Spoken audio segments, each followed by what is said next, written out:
மீனராசி நேயர்களுக்கு ஜென்ம சனி நடந்துட்டுருக்கு. ஸோ இந்த ஜென்ம சனி காலகட்டத்தில் 2026 எங்களுக்கு திருமண அமைப்பெல்லாம் இருக்கானா? எஸ் இருக்குது.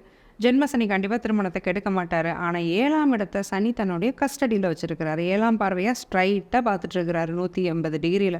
அப்போ யாரை சூஸ் பண்ணுறீங்க அப்படிங்கிறதுல கவனமாக இருக்கணும். ஒன்றுமே இல்லாத விஷயம் கண்ணுக்கு பெருசாக தெரியும். அதெல்லாம் எப்போனா ஜென்ம சனியில் தான். நிறைய பேர் பார்த்துருக்கேன்.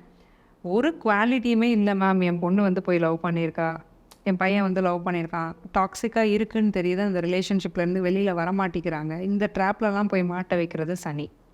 ஜென்மத்தில் இருக்கும்போது மூளையை மழுங்க வச்சுருவார். ராகு ஜென்மத்தில் இருக்கும்போது இந்த மாதிரியான பிரச்சனைகள்லாம் மாட்டோம்.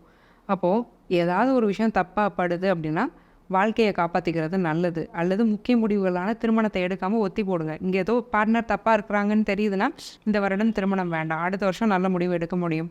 ஸோ இந்த மாதிரி கொஞ்சம் கவனமாக இருந்துக்கணும். அரேஞ்ச் மேரேஜில் நீங்கள் பார்ட்னர் சூஸ் பண்ணுறீங்கன்னா நான் ஆல்ரெடி சொன்னது தான், ஜாதக கட்டம் நல்லபடியாக பார்த்துக்கணும்.